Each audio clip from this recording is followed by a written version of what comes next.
ఎండలను దండిస్తామా, వానలను నిందిస్తామా, చెలిమిటో తరిమేస్తామా, చీపొమ్మని కస్సుమని కలహిస్తామా, ఉస్సుమని విలపిస్తామా, రోజులతో రాజీ పడమా, సల్లెమ్మని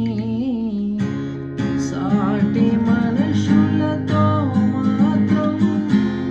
సాగనని ఎందుకు పంతం,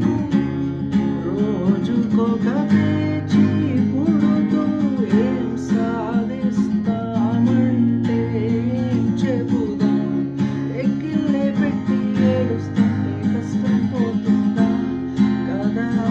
మరెందుకు గోల, అయ్యయ్యో పాపం అంటూ ఏదో లాభం వస్తుందా కదా, ప్రయాసపడాలా ఇది ఎంతగా మహాచింతగా మొహం ముడుచుకోగలా, సరే చాలిక అలా చాలిక తికమక పెడితే ఎలా, కన్నీ